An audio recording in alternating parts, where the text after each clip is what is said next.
నుంచి తాను నీలో లీనమైనది ఆదిశక్తి ఆకృతి ఆత్రిజాత పార్వతి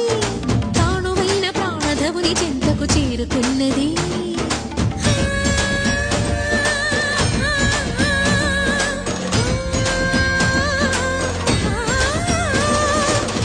భువికి తరలించేలా